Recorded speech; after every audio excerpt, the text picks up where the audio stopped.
Is dyslexia considered a hidden disability, or as I like to call it, an ability? Today, I am sharing 6 reasons why I consider it to be a hidden disability. My name is Kathleen, and I'm a dyslexic here to help other dyslexics. I help busy, overwhelmed parents understand their child's frustration with dyslexia so they can support, encourage, and empower them.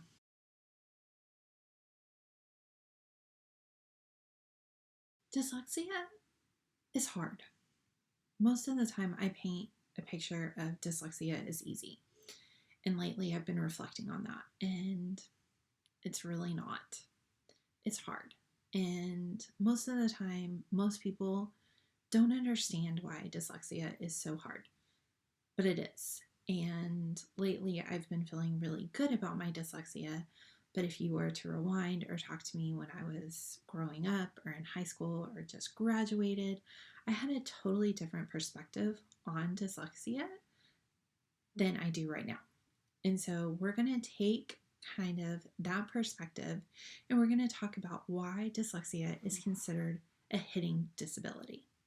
And I have 6 reasons why I feel like it's a hidden disability and more along the lines of what a dyslexic is actually feeling in school.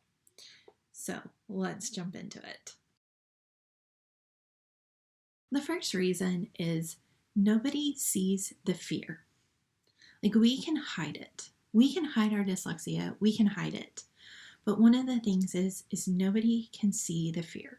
And I know one of the most fearful times that I ever had was when I was in the 2nd grade. And my teacher, I love my teacher to death, walked up to me while she was having the whole class read, and she said, "Okay, Kathleen, I am going to have you read these 2 sentences in front of the class. These are your 2 sentences. That's all I'm going to ask you to read." I don't remember a thing about that lesson. I don't remember what I read. I don't remember any of it. All I know is I was so busy and so fearful and just concentrating on reading those 2 sentences. I was worried about messing up that I just kept reading them over and over again. I didn't get anything out of the lesson. All I got was how fearful I was to mess up and read in front of my peers. That was it. And I still remember that to this day. And that was in the 2nd grade. I still remember that day. So sometimes when we're asking dyslexics to do things out of their comfort zone, there's a lot of fear and anxiety that go along with that nobody realizes is there and that we're hiding. Reason number 2 is that most of the time dyslexics have spent hours on homework that takes everybody else 30 minutes to an hour. So we sometimes have to take a lot of time to relearn the information, to understand it. Our parents have to reteach it to us. A tutor has to reteach it to us. There's just a lot of time that goes into us understanding the exact same information that our classmates do. And that can be really frustrating when your classmates start talking about all the fun things they got to do when you spent all night doing homework. And it just, after a while, really starts to get to you as you know that you've worked so much harder than everybody else. Number 3 are the comments people say. And I know for me, those comments just dig deep and are very, very frustrating. Like, how do you not understand this? Why do you not get it? This should be easy. This should only take 30 minutes. We went over that already. How do you not understand it? And the list of comments just goes on and on. And over time, those become negative to you and frustrating because it's just like, I don't understand. I don't understand why I don't. My brain is not picking up on this information, and it is frustrating. And this can cause anxiety. And I know for me it did. And there were days where I was just like, I don't understand. This is not fun. I have spent way more time on this project, more weeks. You waited till the last minute and you got an A and I have a B. I don't understand. it's not fair. Dyslexics really feel like with those comments that life's just not fair and really hard and just don't understand. Even though they know that their brain works differently, it's still frustrating. Reason number 4 is nobody realizes how hard you've worked. Nobody realizes when it comes to your friends most of the time that you've gone home and spent all night doing homework. You weren't like them and watched television and got to go out to eat and do other things. You were at home studying, and then the minute you finished studying, you maybe ate some dinner or a snack, and then you went to bed, and you get up before them and you study before school so you can refresh and it's fresh on your mind before you take that test. Nobody gets how many hours a dyslexic spends learning the exact same information that comes easily to somebody else. With all of that, sometimes you get to the point where you just want to hide things. And reason number 5 is you hide your true feelings and you keep it bottled up, and then you fall apart at the end of the day when you get home.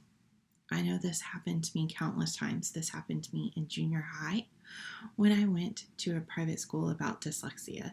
Something just didn't click on the first day of 7th grade. I don't know what it was. I kept it all bottled in. I didn't say a word, and I literally fell apart and just bawled and bawled and bawled when I got home. Yes, it was fixed, but somehow it just caused me to keep it in, and I just lost it. Another one was when I was in high school. I copying from the overhead board or the whiteboard to notes just was very, very difficult. We're worried about spelling. We're worried about listening to the teacher. So many more things are going on and making note-taking hard than others. They can just sit back and listen, take a couple notes, and it's fine. Most of the time, my notes never made sense at the end of the day after I took them. But I still practiced and I still tried. And if I could show that, then I was given the option to copy my teacher's notes. And I took those notes to the front office. And I was like, I need to make copies of these. And the front receptionist looked at me and said, I'm sorry, you made a bad choice and chose not to take notes during class and didn't use your time wisely. You were not allowed to make copies and do this. I cannot do that. And you need to return those to the teacher and use your time better. I held in so much. I returned them to the teacher, explained what happened. She went and made the copies for me. And I just held it in all day long. Then I went home and I lost it. I don't even think I made it in the front door before I lost it.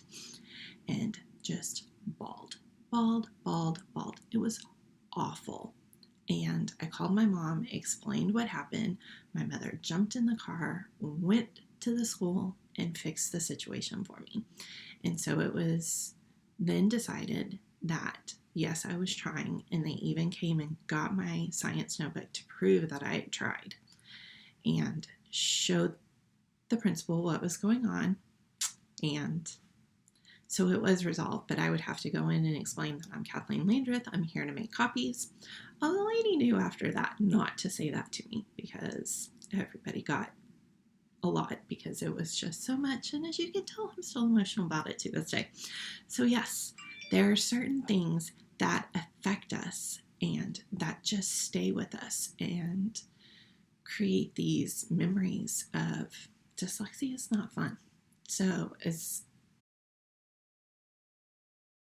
number 6 is feeling defeated. This happened all the time. Whenever I would get a test back and somebody else would get a test back, they spent 30 minutes. I had spent days studying for the test and their grade was higher.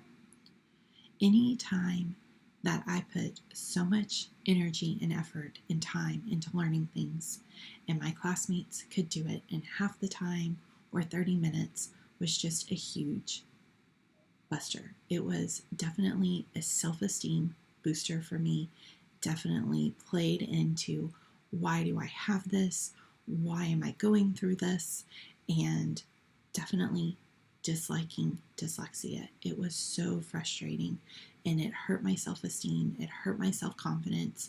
And this happened on a regular basis. Pretty much every single time we got a huge project back or a big test or something that I had worked and worked and worked, and it was just like, what is going on? Why can't my memory and hold this information? Why can't I understand this information? Why am I having to learn it 3 and 4 times when nobody else is? And it was so frustrating.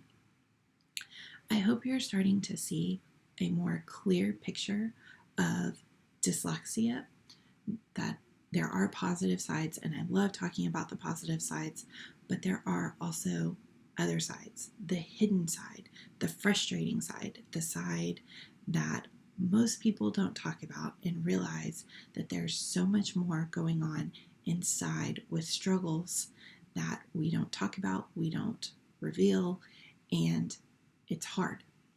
And so any dyslexic going through this right now, I totally understand. I've been there with you, and I applaud you, and I know what you're going through, and know that you're not alone.